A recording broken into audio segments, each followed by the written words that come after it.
ನರೇಂದ್ರ ಮೋದಿ ಅವರು ಹೇಗಿರಬೇಕು ಅನ್ನೋದನ್ನ ಶಿವರಾಜ ತಂಗಡಗಿ ಅವರು ಒಂದು ಕವನವನ್ನ ಬರೆದು ವ್ಯಂಗ್ಯ ಮಾಡಿದ್ದಾರೆ. ಪತ್ರಿಕಾಗೋಷ್ಠಿಯಲ್ಲಿ ಈ ಕವನವನ್ನ ಓದಿ ಅವರು ವ್ಯಂಗ್ಯ ಮಾಡಿರುವಂತದ್ದು. ಮೋದಿ ಸಾಹೇಬರಿಗೆ ವಿರೋಧ ಪಕ್ಷವಿಲ್ಲದ ಭಾರತ ಬೇಕು, ಹೆಂಡತಿಗಿಲ್ಲದ ಜೀವನ ಬೇಕು, ಮಕ್ಕಳಿಲ್ಲದ ಅಂಗಳ ಬೇಕು. ಮೋದಿ ವೈಯಕ್ತಿಕ ಜೀವನದ ಬಗ್ಗೆ ಮಾತನಾಡಿದ್ದಾರೆ.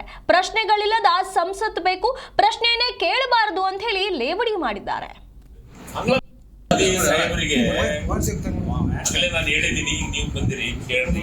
ಮೋದಿ ಸಾಹೇಬರಿಗೆ ಹೆಂಗಿರ್ಬೇಕು ಅಂತಂದ್ರೆ, ಮೋದಿ ಸಾಹೇಬರು ವಿರೋಧ ಪಕ್ಷವಿಲ್ಲದ ಭಾರತ ಬೇಕು, ವಿರೋಧ ಪಕ್ಷವಿಲ್ಲದ ಭಾರತ ಬೇಕು, ಹೆಂಡತಿ ಇಲ್ಲದ ಜೀವನ ಬೇಕು,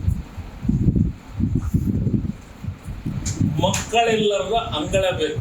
ಅಂಗಳ ಬೇಕು, ಅದ್ರ ಮಕ್ಕಳು ಏನ್ ಮಾಡ್ತಾರೆ, ಆ ಅಂಗಳದಾಗ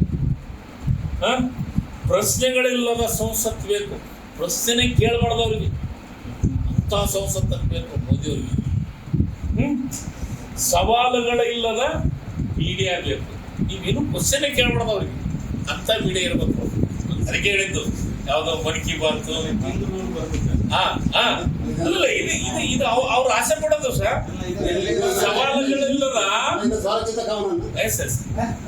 ಸವಾಲುಗಳಿಲ್ಲದ ಮೀಡಿಯಾ ಬೇಕು, ಅಡಿಕ್ಟ್ ಇಲ್ಲದ ಹಣ ಬೇಕು ಮೋದಿಯವರಿಗೆ. ಯಾವ್ದು ಅಡಿಕ್ಟ್ ಇಲ್ಲ ದುಡ್ಡು ಬೇಕು, ಅದು ಅಡಿಕ್ಟ್ ಆಗಿರ್ಬಾರ್ದು.